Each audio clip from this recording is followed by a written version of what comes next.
My purpose in life is to leave my dent in the universe in absolutely everything I do, as well as to inspire and help others do the same. For someone to leave their dent in my life is a privilege. For me to leave my dent in someone else's life is an honor. But to inspire and help others leave their own dent in the universe is an indescribable feeling. I plan on doing this through this podcast by celebrating my guests and inspiring my listeners, all while leaving my own dent in the universe and helping others do the same. My name is Fer Andrade, and this is Denting.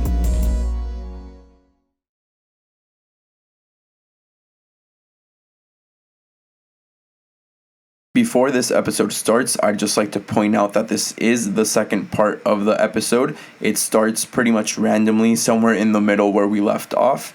The first part will provide a lot of context for you. It's great, but this second part is by far my favorite. We touch on several subjects and just provide our thoughts and opinions, and I really enjoyed this. Lacey is a great person. She was a great guest, and yeah, I hope you enjoy this as much as I did. Here you go. No, I mean, it's not that it has to be pretty at all. I think it was very cool, and it just worked out, you know? Mm-hmm. And I actually do have many questions, starting with Sideline Chatter.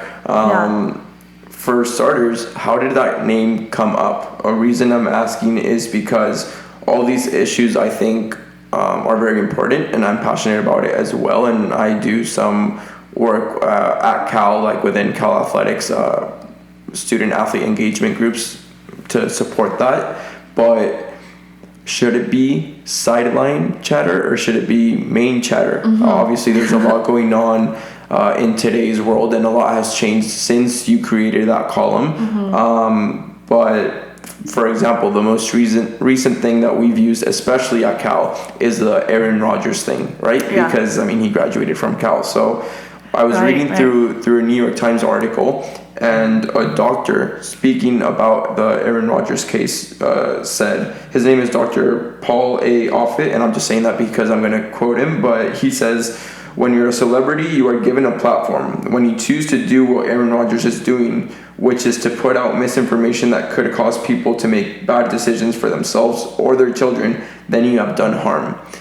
And that leads to the question, regardless of the name, because I know you have to be fun with the name, but should it be Sideline Chatter or should it be the main topic that we're talking about besides the sports analysis? Phenomenal question. I was actually thinking about this like a couple months ago, because ESPN kind of does a similar take where they call it outside the lines, and I was like, oh, well, maybe this should be inside the lines, because and it's great that these conversations are even happening at all, and I think the fact that there is a platform for this and there is a space for this is 100% the steps that we need to be running towards maybe.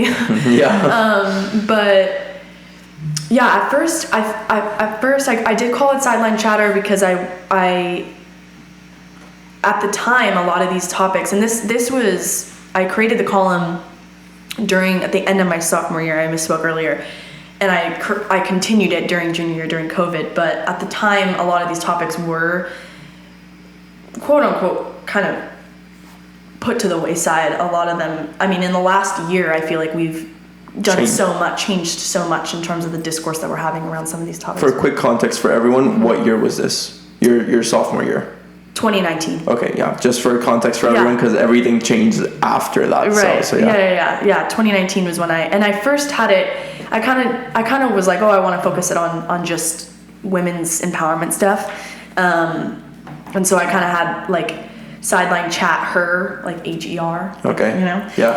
And kind of wanted to focus on that, but I was like, okay, wait, there's so much more conversation to this, and there's so many voices to be added. So that's sort of why I took out that emphasis on the her and just kept it to Sideline Chatter. And then ultimately, I think my junior year was when I got rid of just using the name in front of some of these columns, and just having instead of saying, Sideline Chatter : the title of the article, I just kind of got rid of the Sideline Chatter, just naturally kind of fell off, because I think subconsciously the fact that some of these conversations were happening at the center of the table post 2020, was just a major transformation for how I chose to look at sports. And instead of sort of examining these issues in addition to sports coverage, I was sort of examining these issues through sports coverage. Okay. And I think that transition for me marked a big change and a big passion for what I want to continue doing, because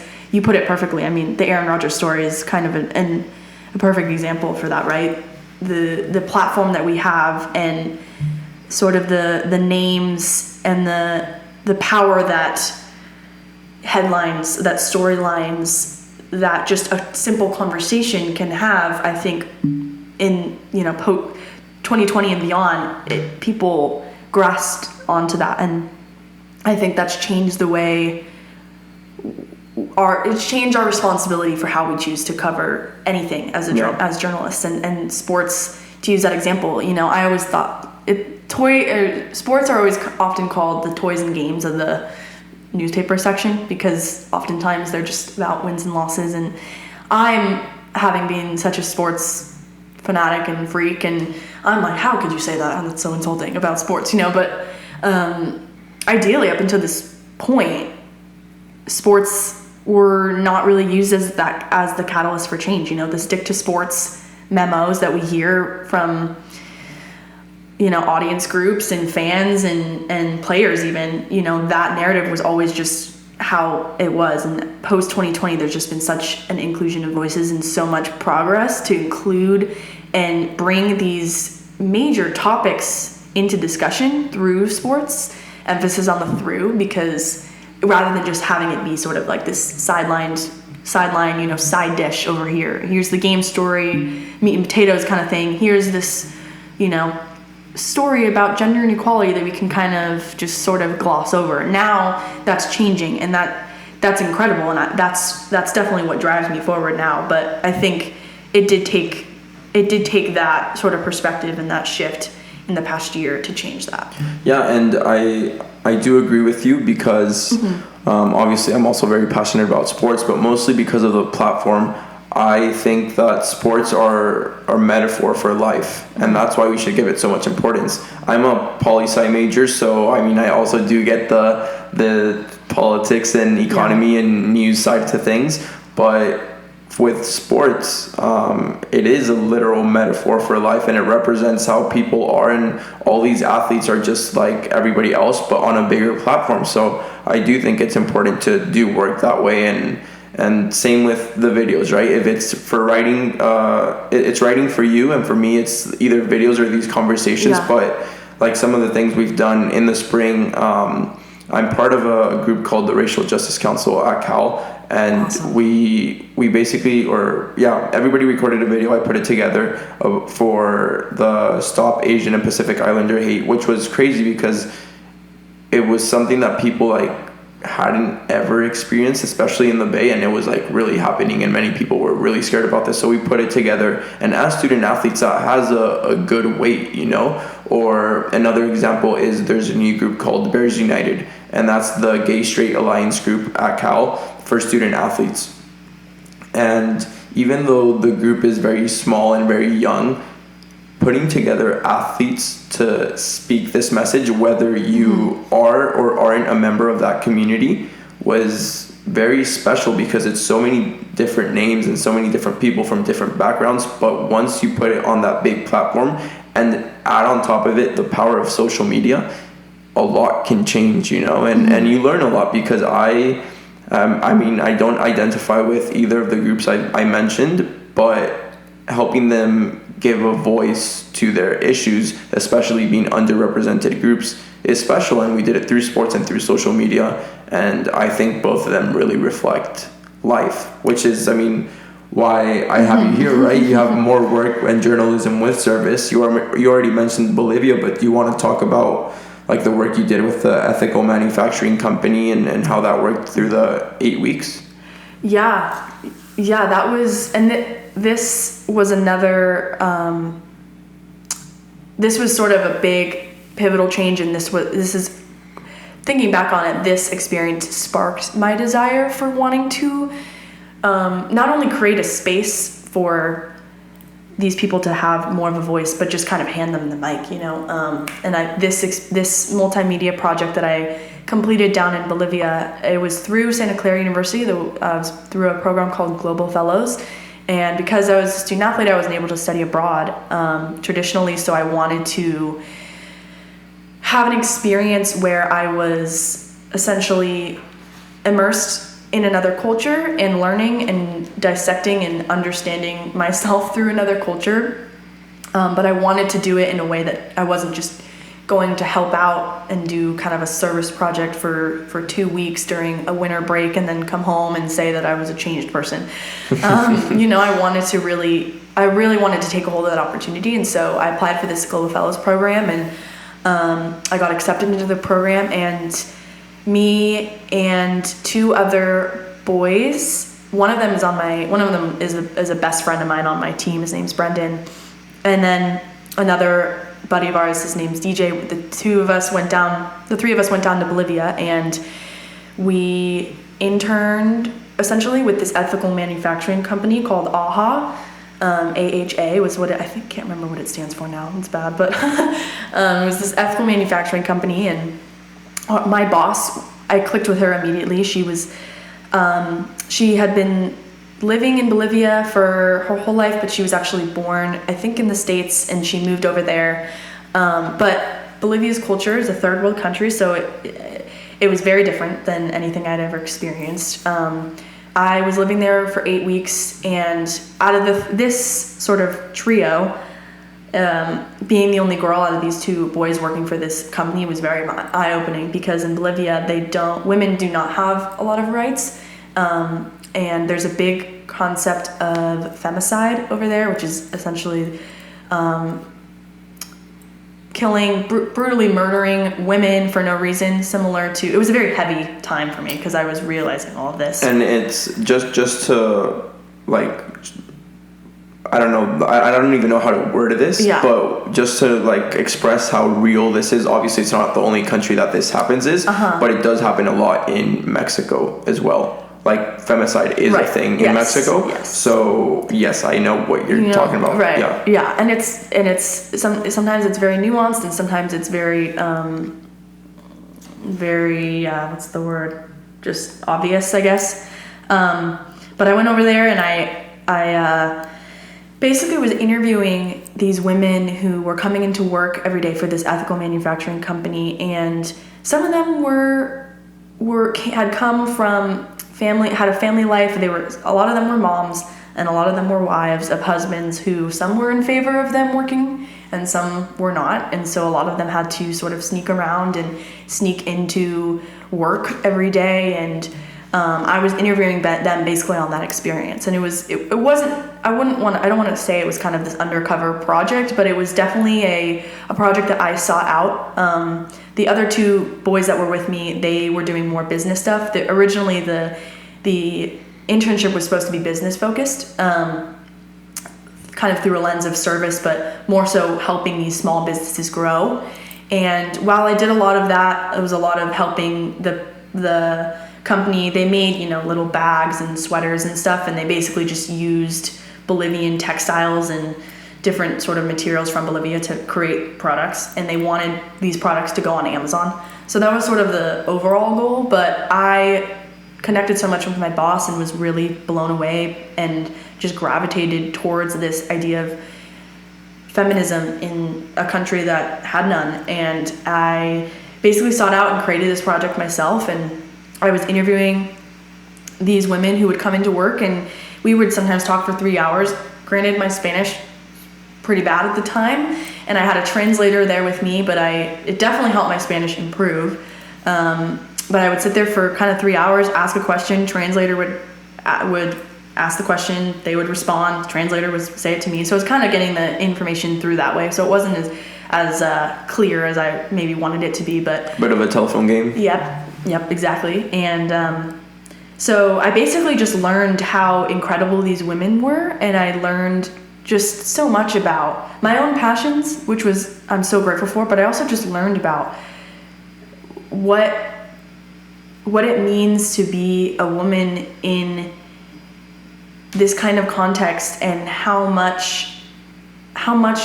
lucky I am that I get to come here and pop into your world for 10 weeks and just experience your life, and this is your everyday life. Like it made me, I broke down almost every day because I was just so overwhelmed by some of these women's stories, and just understanding and listening to, what they had to go through every day. A lot of them had to sort of come to work undercover. Some of them had to sneak out. Some of them had been physically abused by their husbands for leaving the house and trying to provide for their family. So there was just a lot of there was just a very heavy experience. And at the end, I interviewed all of them, and then I created sort of this mural to go in the office of each woman's profile. And a lot of the women, it was kind of cute. None of them like really smile ever. They're very serious. And a lot of times I would try and tell jokes and get them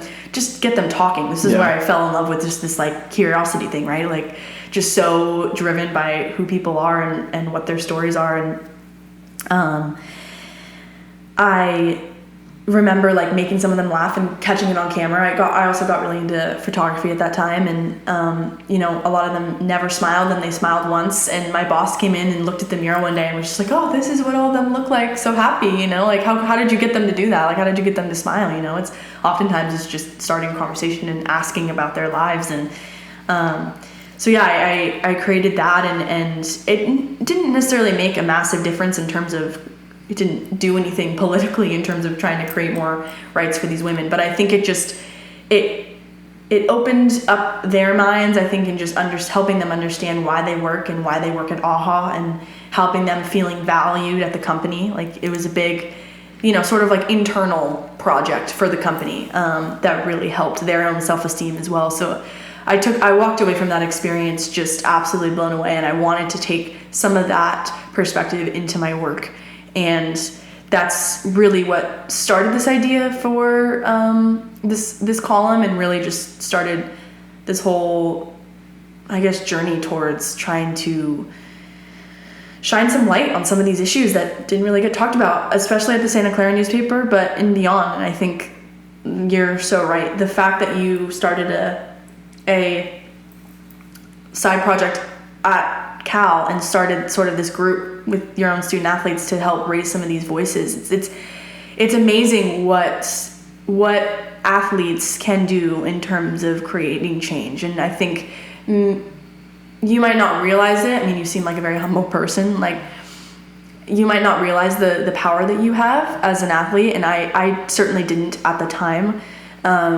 But people look up to you, and people, only whatever the statistic is, 2% of people go and become a Division I athlete. And it's, aside from just being a representative of a really gifted soccer player, you carry more weight, I think, than realized. And I think if student athletes can help, make some kind of difference and hand the mic to other student athletes of color, and sort of uplift some of these voices, imagine what everyone can do if everyone was focused on this. Like it's really cool that you've done that. I've also seen some of your work with like some of the leadership stuff too. Yeah. Like that part of it's just equally insane.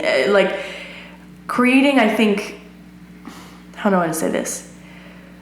Sports have a way of, like I said, serving as, like you said, a metaphor for society, and it's sort of this lens through which we can look at a lot of structural inequality issues that happen within sports, but also connect them and shine a light on those outside of it. And while we're talking about sports, we're talking about a soccer pitch, we're talking about, kneeling for a national anthem, anything like that, like we're really talking about these larger issues that, yes, it starts from just simply, being a soccer game or being a football game, and being, athletes, diversity, using diversity in that way, but it just expands so much further than that. And I think if anyone, but people with a platform can use it to expand those issues and really expose some of these inequalities that happen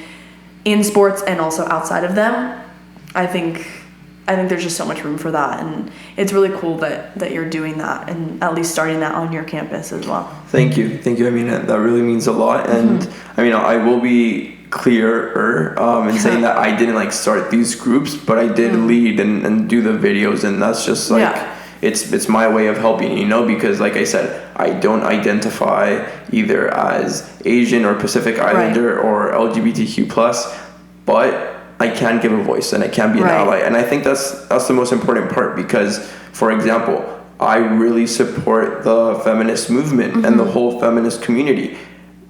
But I think it's important that we're talking about it here and that I'm a male, because if you only talk about things within your own group, you never cross that bridge. And that's what I'm trying to do with these groups. It's building that bridge. And I know that there's many people that want to tear down bridges, and there's even more people that don't want to cross that bridge, but I think that we're better off providing it than just sitting aside and just watching it happen, you know. And I think that's an important thing that everyone is capable of. Like I was telling you, this whole thing, I have no clue about cameras, I have no clue about mics.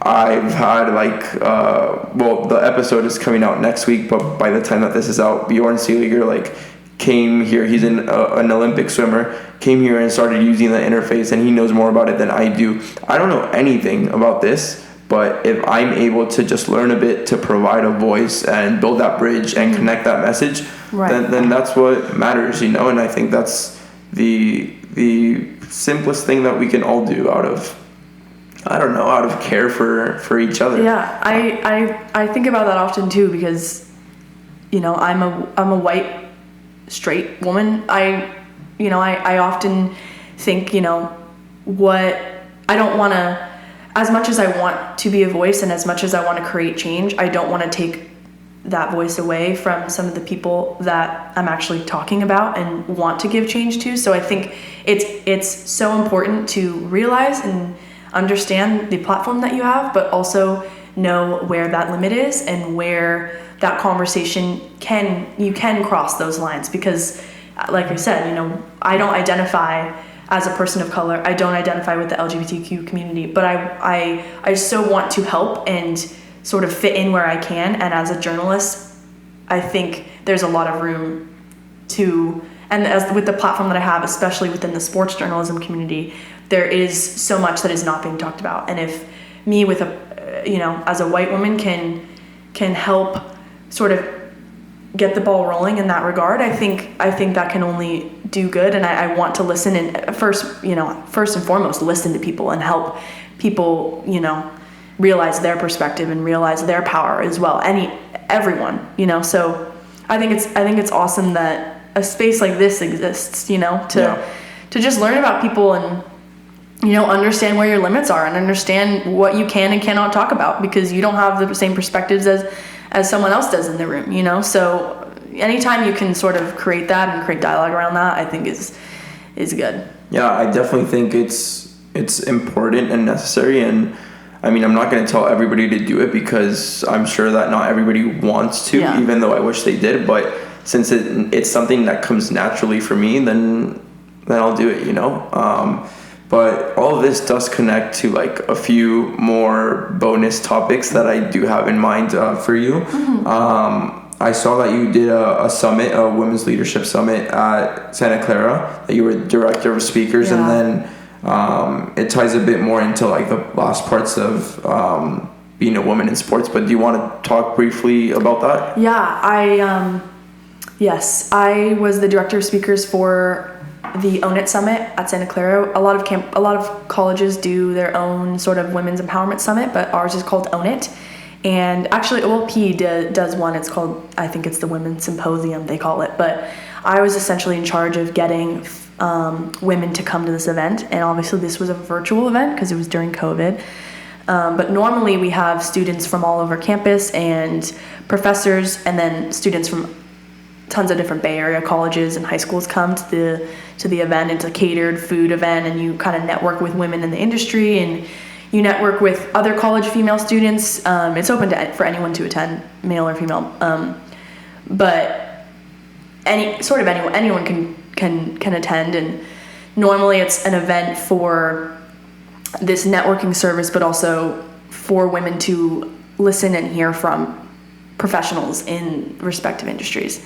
And this was a virtual event, so obviously there was none of that, so I had to deal with that challenge. But as much as that was a challenge, and we talked about the obstacle being the way, I used sort of that to my advantage. And I also recognized that I really did not want, oftentimes in the past we had gotten speakers that looked like us, and Santa Clara is a predominantly white cisgender school, and so oftentimes there were white women coming to speak. And while that's great and that those perspectives are valued, I was like, I really want to increase the voices in this room, and I wanted there to be people of color and women of color to come talk at the event. And so I had reached out to a variety of different people, and I landed on Hoda Kotb, who is the main anchor for Good Morning America at NBC.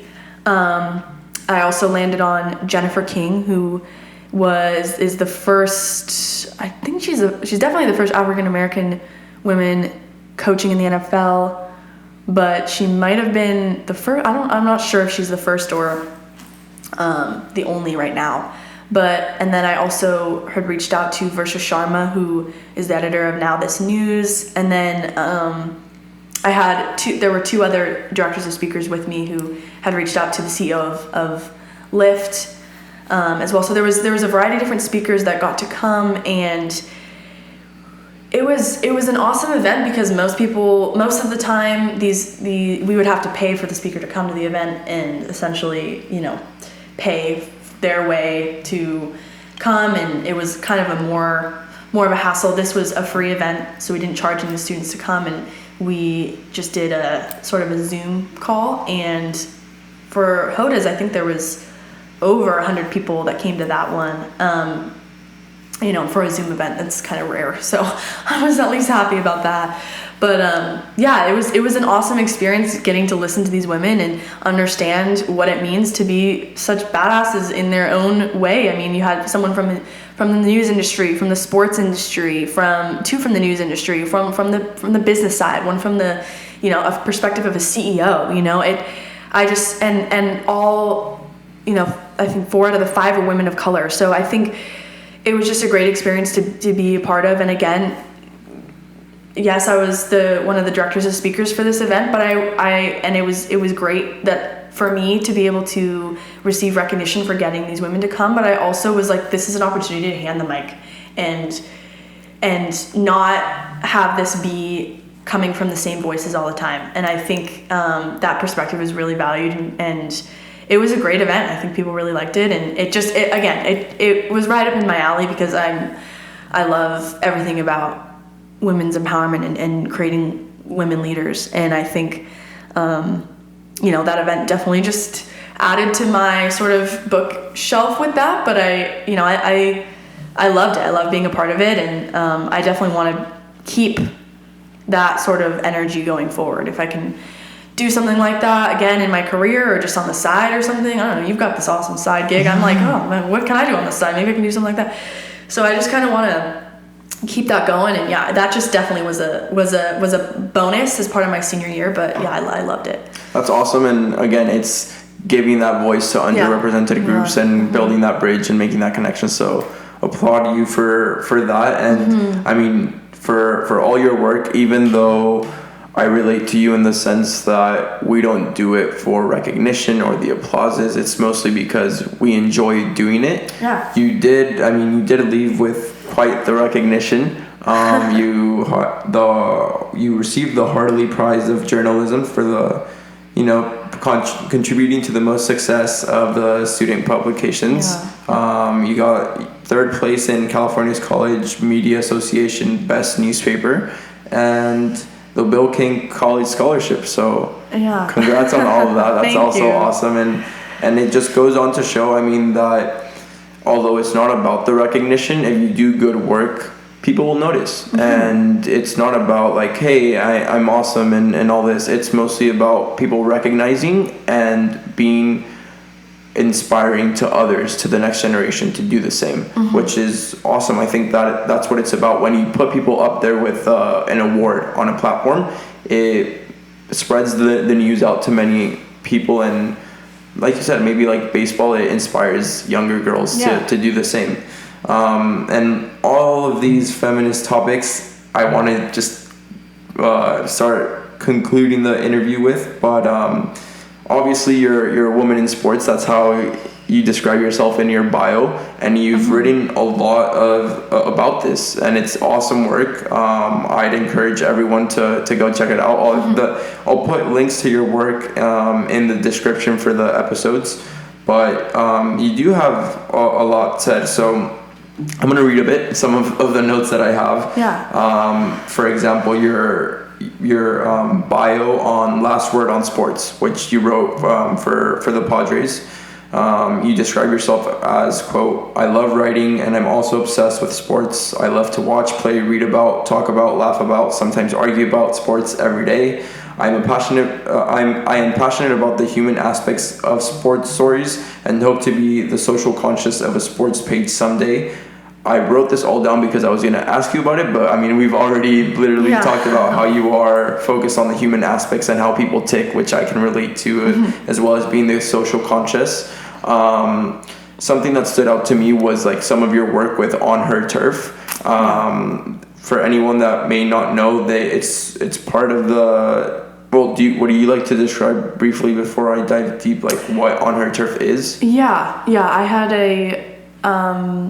I had a job with NBC Sports this last summer, working as a part of the editorial research team for the Tokyo 2021 Olympics. And On Her Turf is sort of, it's not only Olympic centered, but it's sort of NBC Sports' own sort of section for, a lot of it is centered around female athletes, and but a lot of it's centered around sort of the issues we've been talking about today: gender equality, LGBTQ rights, racial justice, just sort of a social justice page, and it's NBC Sports' version of that. So it's called On Her Turf. They describe themselves as pushing boundaries and empowering women along the way, which is, I mean, very cool. I know about it, or I started hearing about it because of the Instagram account, which I follow, and it's awesome to see, because in the same way that other sports accounts are like focused on males, you get to see like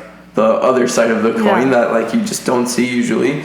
But you wrote for them, and there's a few topics that just like really caught my attention. The first one was like with the like being an athlete and being pregnant, like it's just obviously very tough. In a way, it's crazy how athletes push themselves to be able to manage that. Like I remember when Alex Morgan was pregnant and she was working out and posting videos, and it was like you're reaching the third trimester and you're doing that. It's like, wow, that is crazy. And I think it goes on to show like how much the game, or not the game, but just like technology and athletes in general have just changed so much over the years and grown to be able to do that, like not naturally or normally or easily, but it's possible is the point. And I think that through proof and conversation, like your article, that's being shown. But I'd like to dive into another article, and this I'll leave 100% to you. But the one about breaking the taboo on periods and sport performance. This is something that I obviously never know how to ask because it is a taboo. But you have an article about this, and would you like to like talk about what it was like listening to that conversation from Lolo Jones, because I think that's what you wrote it off of. And I mean, just maybe what that may be like, because I mean, obviously I'm never going to experience it, but I think it's stupid that it's a taboo, because more than half of the world experiences this. So it's like, how is this taboo? It's not like, oh, I should be knowing about this either. Like, it's not something I should be aware of, I guess. but I don't think it should be a taboo if like I said, half of or more than half of the population is literally experiencing it. And I just don't know if like how much of an effect it does have on sports performance, or if there's anything athletes have to do differently during those times. Yeah, that's an actually awesome one that you brought up, because it's like you said, half the people in this world deal with it, and even if you're a professional athlete, you know, you have to deal with that. That interview was actually with Lolo Jones and then the 2 gold medalists for beach volleyball, April Ross and Alex Kleinman. And it was their conversation. I was just writing about the conversation.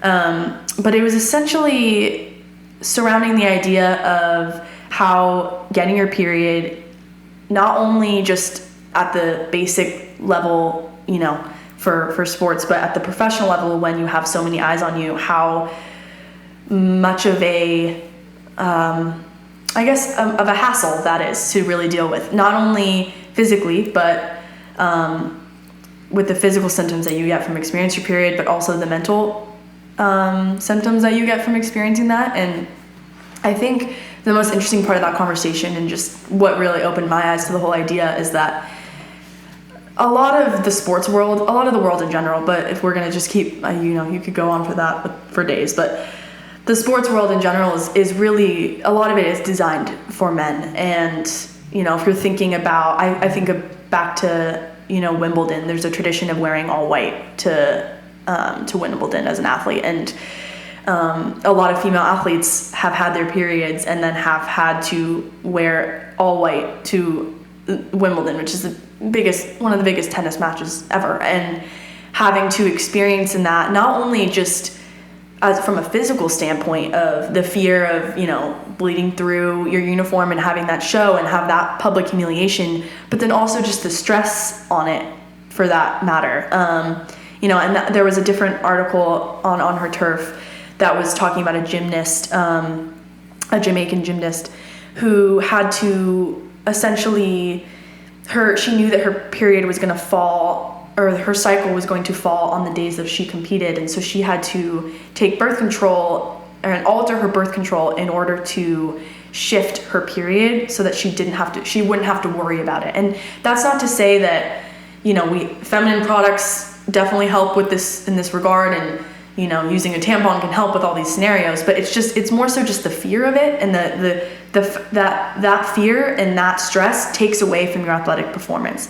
And I think that's the biggest thing that this article with Alex Kleinman and April Ross, this interview, was sort of stressing, is that maybe nothing happens. You know, oftentimes you're not hearing about a story breaking with, you know, the U.S. women's soccer team wears white shorts all the time, and a lot of them have protested against that. A lot of different teams this summer, actually during the Olympics, have protested against the uniform requirements, but those uniform requirements are designed by men. Men don't have to think about getting your period during a soccer match if you're wearing white shorts, because that's just not, you know, something you have to think about. So it just goes back to show how it's all kind of woven into the fabric, no pun intended, of these sport, like, uniform requirements, you know, like that is just something that male voices don't have to really talk about. And they're not talking about it. Maybe they're not talking about it because they just don't know, or just, you know, that's being silenced. And that's an example of a story that I really want to raise awareness to, not only because I wore race buns for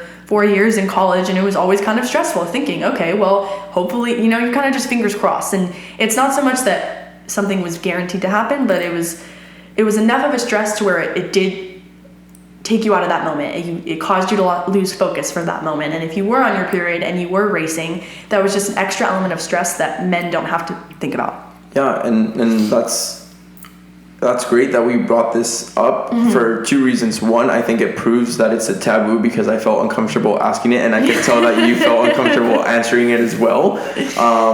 But at the same time, it's like, if we don't ask these questions and if we don't have these conversations, one, I've never thought about white shirts, like, ever. Yeah. I've never. Is your uniform white? Yes. Yeah. And actually, I like just realizing this right now. The girls wear yellow, and we never wear yellow. Yeah. I mean, I have no clue if that's why they wear it, but Possibly, you know, like it may be because of that. I'm not sure. Like, this is literally the first time I've ever asked anyone this question. But I think that if we don't have these conversations, we don't find out. If we don't find out, nothing changes. So it's, you know, stepping outside of our comfort zone to reach some sort of progress. And it's awesome that you asked that too, because even after writing, you know, an article like this, you know, no. It's the first time I've ever been asked this by a man, so kudos to you for even starting the conversation. But it's like, it's uncomfortable to ask it, and you weren't afraid to be wrong in asking it, and it's so cool that you just took that risk, because, you know, that dialogue's not happening. Like, men just don't think about that naturally. So yeah, good work. Thank you. A bit more of your work. You have, well, I'm gonna ask you a question that you asked everybody that was reading. It's from Getting Women on the Green, the article that you have, like, on golf. So here's the question: if a woman learns to play golf, is she merely succumbing to the boys only culture, or is it more empowering to take every opportunity to get ahead and run with it? I'm not talking about golf specifically, but in general. Again, sports being a metaphor for life.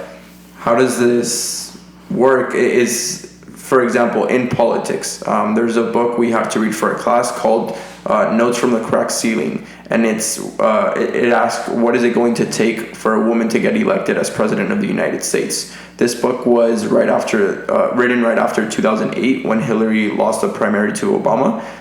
So obviously a lot has changed since then. We now have a vice president that is in office, or a female vice president that is in office. But even with that book, like, it came to show us that if you want to make change, you either set yourself up to lose by combating that in the campaign, or you adjust to the game, you go with it, you win, and then you make the change once you're there. So what is your take on it? Should you succumb to the boys only culture, or is it actually empowering because later on you'll make a difference? Yeah, another great question. Oh my gosh. I was looking back on that article, I think last year, and I was just kind of laughing to myself, because I think I wrote that in 2018 or 19. And since then, my perspective on this has changed a lot. But to that, for more context in that article, I was essentially noticing, or I was talking to a woman. I think I got into a rabbit hole of a conversation where I was talking to this woman about how she works at a big tech company, and how she oftentimes feels left out because on Friday afternoons, all the men leave office and then they go play a round of golf, and she didn't know how to play golf, so she didn't think that she could, you know, she didn't think she had a voice or could fit in that culture, because she didn't know how to play. So she always just kind of skipped out on those meetings. And then she took a few golf lessons, and then said, hey, can I come out and join you guys? And she went out and played 9 holes with the guys, and it sort of became this new element of her career where she was able to sort of turn that chapter and connect more with her male colleagues. And I think now that I'm saying this, at first my initial kind of response is, you know, my initial response would to say, oh, you know, I think that women can forge their own way, and we can create,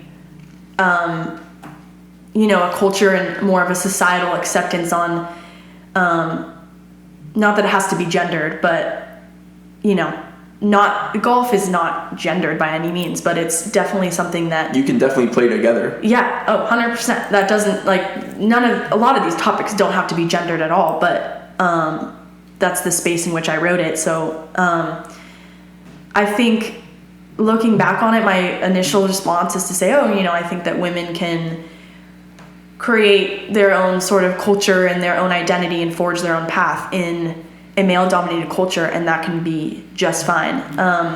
But having just grown up, like we mentioned at the beginning, you know, grown up in this male-dominated space, playing baseball and not having to switch to softball, even though softball is essentially, you know, women forging their own way and making their own path and creating this awesome, empowering female driven game, you know, of softball, like that is essentially, you know, sort of women's own way of like kind of sticking it to the man and like creating their own space for the same game, but just a different game, but, you know, a similar version to it. But I think with this golf example, it's like, I don't want to say that it would necessarily be succumbing to the boys' culture, but I think, and using that as a way to level up, I think I would rewrite that in a different way now. But I think I would more so like to think that it's believing and understanding that you do belong in that space if you wanted to. And I think it's not something that, if I was to rewrite this article and with a different perspective or you know, change my point of view on it, I would maybe fall along the lines of, you don't have to play golf to belong in a male dominated space, but you should have the option to, and have that be okay whether or not you do play golf or not. You know, like it's not like if you're it's not like that. It's that you not playing golf shouldn't be the caveat for you not belonging in the culture. In this, if we're going to use that specific example, like women should not have to feel like they have to conform themselves to feel like they belong. They should feel like they have an option to, like, okay, maybe I will go out and play the back nine with you guys, or maybe I'll, you know, go home and do my own thing for a little while. Like you shouldn't have to leave the office. And when I was talking to this woman that inspired this piece, she was leaving the office feeling, you know, kind of defeated, like left out. And it shouldn't be this male dominated and male centric culture to where if you are a female in that space, you feel like you have to take part in those male dominated activities. And I think having an option is probably a better way to put it. And I think that, like I said, I think this column it's fun to look back on and read, because it's cool to think about how your perspective changes. And I think this one is a little out of date just in terms of the progression and the perspective that I have now. But it falls along the same lines. I mean, I'm in a male dominated industry every day. I had this job over the summer and I'm about to start a new one, and it's dominated by men, it's created for men, it's created by men, and it's changing, and a lot of it's growing, and women's voices are constantly included in those conversations. But again, it takes a lot of empowerment and a lot of leadership and a lot of self-awareness and, you know, a lot of just kind of badass qualities to understand, like, okay, I don't have to just do what the boys are doing all the time. We don't have to create a boys club. We can just create, you know, an us club where we all partake in these activities if we want to or not, and it doesn't have to be gendered by any means. So I think that's what I would probably say, long answer to your question. No, that's a great answer. And I mean, you have this experience right now with your pieces, whether it be a blog or whether it be on the newspaper or whatever article, and I have it with this podcast and with videos. So I'm going to look straight at the camera and tell anyone that's never done any sort of published work that this is normal. You know, just because we change opinions doesn't make us bad. You're allowed to change opinions. Right. The only constant is change, you know? Yes. And for us to be able to look back and say, well, I don't agree with that person anymore. Well, I mean, when you're writing your article, there's a reason that picture of what you looked like when you wrote it is there. And right. Now maybe you're not the same person, and that's okay, you know? Mm-hmm. I've looked back at some of my previous podcasts. So for context, I recorded 10 in May, and my first 10 were all from May. And I posted some of these even in November. And while I'm recording, it's like, wow, I no longer agree with myself, or wow, I'm such an idiot for saying that. But I think that that's the point, and it's the beauty of progress and being able to have it, you know, set in stone in a way, like marking our progress set in stone because it was posted. And for me to be able to look back and say, wow, I was a dumbass, you know? If you can't look back at yourself and say, wow, I was such a dumbass, you're probably still a dumbass, you know? Exactly. Like hindsight, you know, is everything. But, you know, that constant evolvement is like, it's so beautiful. It's so, I don't know. It's just, it's so necessary. And it's spaces like this where you actually can kind of look internally. And I'm such an introspective person that sometimes, to my own demise, like, thinking back and overthinking and thinking about what I said and stuff like that. But it's just like, if you don't have the space to even talk about these things at all, you're kind of going in the wrong direction. So yeah, I agree. It's a beautiful thing, evolvement. Yeah, it is. And well, now literally last topic before we close out, your last piece that really caught my eye, mental health of college athletes. Do you remember that one or no? Yes. Yeah. So you talked a lot about like comparing, like this is starting to be very repetitive, but again, like sports as a metaphor for life, in the sense that, like the physical side, mental health means suiting up and putting in the time, which is actually, sorry, that's one of your quotes. But yeah, tell me a bit about that and what you saw. Obviously I still have a few of the quotes, but how important is that mental side, and how much do you think the takeaways from being an athlete can help you through them? Was this the article about Dak Prescott? Do you remember? No. Different one? Because I think I wrote 2 mental health pieces, but... So, no, this one's called Mental Health of College Athletes, and some of the quotes I have is, like the physical side, mental health means suiting up and putting in the time. Another one is, this work is just as important as the extra 100 push-ups and 10 minutes of core. Bettering your mental health can start small, just as your physical training once did. And lastly, and you may find that you're growing into a better person, which will help you become a better athlete as well.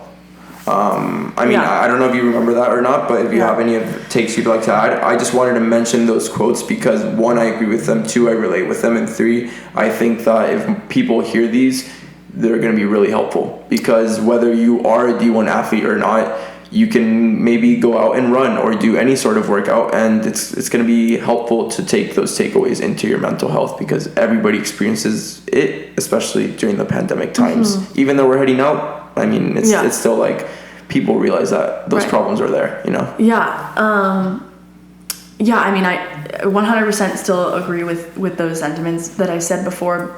And I'll only add that I think COVID allowed, obviously, the whole world to sort of look inward and recognize where they were struggling and maybe places they didn't really realize before. But during that time, and a lot of it had to really do with running. I wasn't performing in a way that I wanted to, and I wasn't given the opportunity. We weren't racing or anything, like I mentioned before. I wasn't really given the opportunities to run, and running suddenly became an aspect of my life, especially in between, sort of like the first couple years of college as an athlete, especially with running. Like we've mentioned, it's you versus you, and it's you versus the clock, and oftentimes that doesn't go your way, and showing up for practice for a while there, in addition to just some of the hardships that I experienced in college, but in my personal life, like understanding how connected that was to my own mental state. Oftentimes showing up and going to practice was difficult, not because it was hard that day or it was a hard workout or after a tough loss or anything like that. It had nothing to do with the physical implications of the sport necessarily. It has to do with other parts of your life bleeding in, and being an athlete also means being human. And I think so many of these athletes, I'm going to use the Simone Biles example. That story, I was working for NBC Sports at the time, and there was just a lot of insides and outsides to that story that we were covering and sort of hearing about as the story progressed, and that hit me so hard. And yes, she's a professional athlete, and this article was written about college athletes, but that I related to that story a lot, because during COVID and during my senior year, when I mentioned like mentally just being so drained and not having the self-love and the sort of, I guess just I wasn't feeling as empowered as I was, and I might have been in the best shape of my life at that time, but I just mentally was not able to show up for myself every day. And now being out of the collegiate athlete space and finding a love for running again, it took me a little while. It's taking me a little while. I should not say took, but it's taking me time, because a lot of things I resonate with running are kind of negative, to be honest. Like my career was kind of shitty. COVID was impacted it a lot. Injuries impacted it. I look back on that with a little bit of, it still kind of stings, a little like, oh, man, like I still kind of look back on that, but I think back to where my mental health was during my collegiate career and now, and I'm very proud of the fact that I was able to admit that to myself, and I was able to understand, okay, had I maybe addressed some of these mental health issues earlier, or just acknowledged that I struggle mentally a lot, I recognize the power that could have had maybe on my athletic performance. I recognize that maybe, there was times where I would, show up physically, or if I was physically okay or not, sick, not whatever, I would show up to practice every single day. And you 100% should, as a collegiate athlete. Obviously it's your job essentially, but there were moments where just I felt alone, or felt just like I was experiencing some of these negative mental health issues, and I would show up otherwise, and I would have a bad workout, and then I would say, oh, it's because I'm not fit enough, and then I would go train harder than I did the following day on a day that's supposed to be meant for recovery, and then that day of recovery would turn into a hard effort, and then that hard effort would then bleed into the next workout. Like if we have a workout on a Tuesday and I'm mentally just not checked in, and I have a bad workout, then on Wednesday I would show up for an easy run and kind of try and go too fast, run at a pace that I wasn't supposed to. And then, or maybe I'm doubling on Tuesday night and kind of training too hard, that bleeds into Thursday's performance. So it's like, it's people you hear, I just heard Stefan Diggs the other day come on SportsCenter and talk about his own mental health issues. Obviously Simone Biles, like I feel like every week there's an athlete coming forward, and they have a professional lens, and it's a bit different when you're going through college and having to deal with school and family lives and all that. It's different, but understanding the weight that it carries now, and hearing people say, oh, mental health is just as important as physical health. Understanding that, like, in hindsight, now that I'm out of college athletics, it's crazy to think about if I had improved my mental health to where it is now, or just at least recognized where I need to be, how that really could have improved my abilities on the track as well as off of it. It would have made me a better person, and it would have made me a better athlete through and through, because they are so connected. It's crazy. And sometimes it doesn't take, I sometimes talk to people about this issue, and sometimes it hits people, sometimes it doesn't. Sometimes it takes going through the motions and actually experiencing something like that. But they really are connected, simply in terms of, having a nagging foot injury, getting, slide tackled during a game and having to come out and, sit on the sidelines. It's like, if you're not mentally there, that can really affect how you show up, not only in the moment on the pitch that one day, but the next day at practice, the next day in a captain's meeting, you can be irritated about something and piss people off, and, there's just different dynamics. I think that mental health really bleeds into every aspect of an athlete's career, collegiate or professional, or, anyone really. So yeah, I'm glad you brought that up. Yeah, I mean, to quote you, mental health is part of, not apart from, athlete health.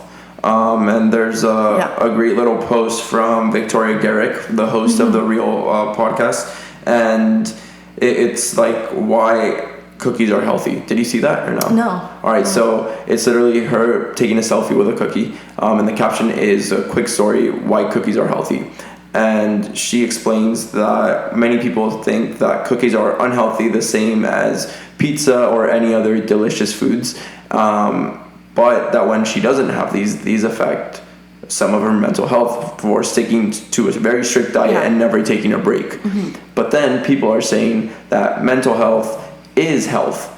So if you're saying that not having cookies, not having pizza, not having burgers, whatever you want to call it, is affecting your mental health, then doing the opposite and having them is going to improve it, meaning that cookies are healthy, because mental health is health. And it's just a fun little story, but I completely agree with it. I mean, I only followed her not too long ago, like 2-3 weeks ago, but that post like really resonated with me, and I was like, wow, like that is a great point. And I mean, personally, I follow a pretty strict diet, but every now and then I do have to like take that break, you know, and have whatever I want to have, because otherwise it's just not going to work mentally. And mental health is physical health, but also it's just going to affect each other. Like you said, you become a better person, and that automatically makes you a better athlete. And it's easy to say it, but once you experience it, it feels completely different. And I'm like reaching that point right now after so much adversity in my first years, that now it's like, I was just about to ask about that.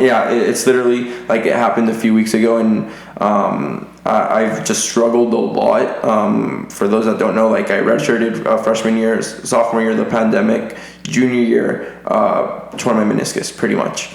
And that's my experience and how it's been so far. And it caused an imposter syndrome for me. And recently that block like went away, and it's been so nice, you know, because I worked on it so long, and it made me a better person. How did you? And automatically it made me a better athlete. How did I break the imposter syndrome? Yeah, what exactly did you do? So the first thing I'm going to say is that there are no secrets, like secret steps or anything. I mean, I think it's different for everyone. But for me, something I've really gotten into since the pandemic is stoicism through Ryan Holiday. Holiday is basically like the author I had mentioned. It's all about, he talks about modern stoicism pretty much. And stoicism, I mean, I've already mentioned it in this podcast, but it's a whole philosophy just focused around the idea that you don't control what happens to you, you control how you respond. There's many teachings within it and many ways to look at it, but that's how it's helped me. And just studying it, and then most importantly applying it to my life, has really helped me out, and it's made me a better person. And literally, I think it was a month ago, it was literally a month ago this time, that I just showed up to practice, and I was like, all right, like I'm just gonna have fun today, and things went well. And then I'm like, well, interesting. I'll do the exact same thing tomorrow.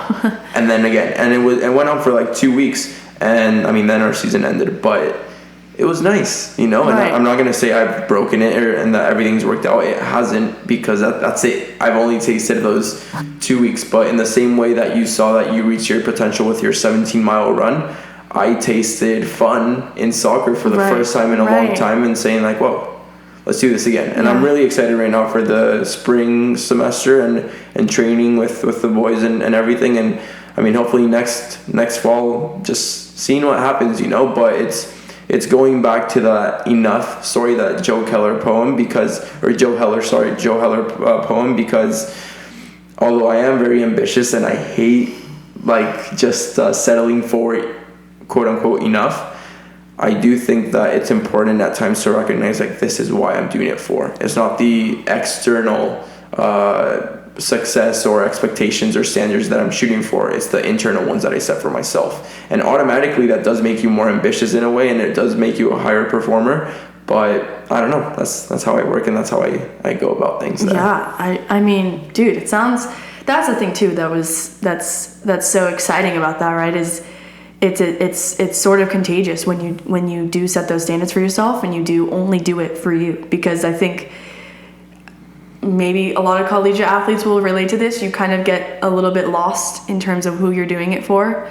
And, you know, if you're on a scholarship, or, you know, you're doing it because your parents want you to, or maybe you're just doing it to continue being on the team, whatever the reason, sometimes you can get lost in terms of really wanting to do it for you. And it sounds like you showing up and sort of reframing your mindset and showing up for yourself every day and choosing to have fun at practice has led you to become excited about your next season. Where like when I did that 17-mile run, and I was showing up, and I was fit, and I was receiving the results that I wanted, and, you know, that played a part into it too. But I was also just like, I really just want to do this for me. And it made me excited for, and, you know, whatever, never got the season that I was excited for, but it's like, oh, it's exciting to, it really fueled a lot of my energy, and it really does help, change the narrative and change why you show up every day. And I think that's really inspiring. Thank you. And I mean, although maybe someone could say it's selfish, I actually think it's really selfless, because you can't give what you don't have. If you don't love yourself, you can't spread love to others. You know, if you don't trust yourself, you can't trust others. That's just how it works. And think about it in a physical aspect. If I don't have $5 and I can't give you $5, and it works the exact same way with everything in life. So I think starting with yourself is the best way of helping others. If you want to make the world a better place, take a look at yourself and then make it happen. Absolutely, man. That's pretty much it. I mean, I haven't even looked at the time. I'm sure this is probably the longest podcast I've ever recorded. Maybe. I feel like we could go on for a long time, though. I think so too. I mean, I actually think so. I don't know what time we click play, but I may even have to break it down into 2 separate parts, like part 1, part 2. Yeah. But as we start closing out, what's next? What's next in your journey? What's coming up on your path?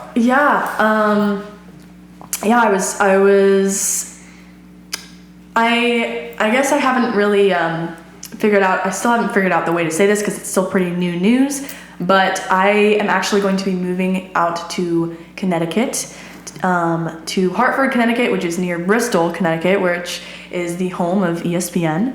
On December 8th, I'm going to be moving out there to start a job on December 13th, working as a production assistant for ESPN, part of the ESPN Next program, which is essentially a small group of people that are sort of thrust into the world of ESPN. And there's essentially 2 different rotations you kind of go through, and you get assigned different segments in sports shows and to sort of really work on and dive into. And I haven't been assigned those yet, but they range anything from College Game Day to Sports Center to ESPN 30 for 30. And the real journalist side, the storytelling, curious, passionate about large issues side of me really wants to be a part of the storytelling team, which is sort of diving into some of these feature podcasts and Outside the Lines and E60, which are sort of really focused on some of these larger issues in sports.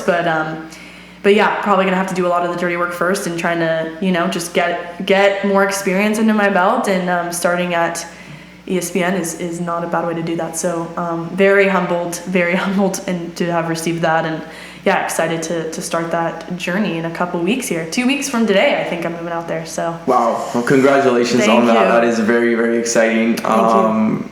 A funny story, actually. I was just thinking about people to invite, and ever since I created this podcast, like I said, we've never really talked. But in high school, I was like, Lacey is going around, and I was like, wow, that's sick. I want to meet people like that. I want to surround myself with people like that.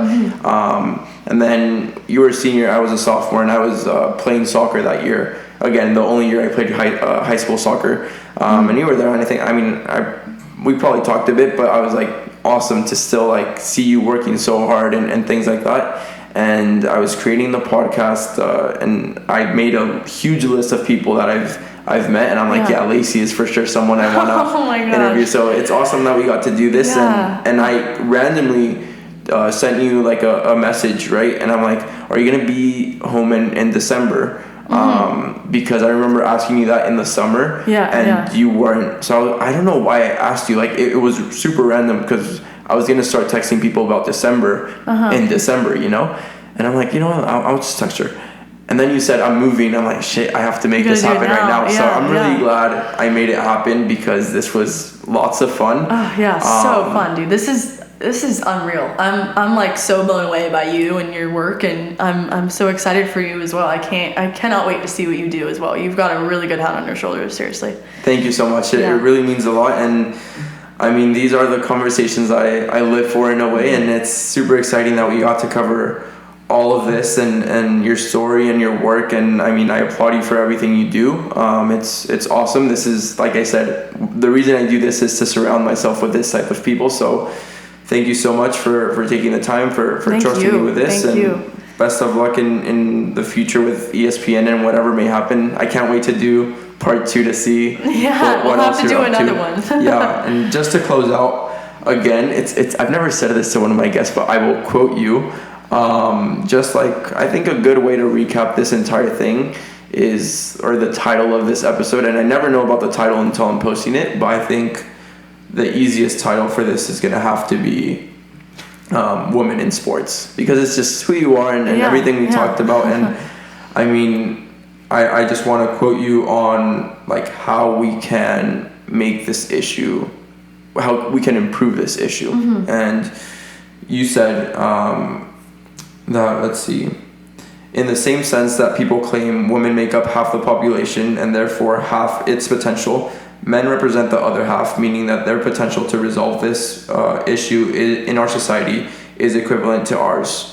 How can we fight back against this issue if only half act to end it? How can we win a game if only half the team shows up to play? And you close off by saying empowering each other. And I think that's the biggest takeaway. That's the thing I'm taking with me the most. And thank you so much for all of this. I really appreciate it. Thank you so much for your work and your research. And I'm just I'm so happy to have done this with you, and lucky to even be in your aura. It's awesome to even be around here right now. So thank you again so much for the interview and your questions. And I can't wait for the next one, man. I can't wait either.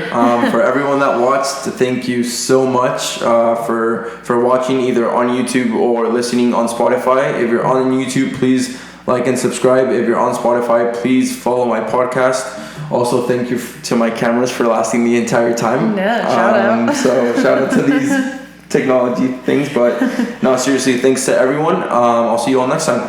Thank you. Thank you so much for listening to today's episode.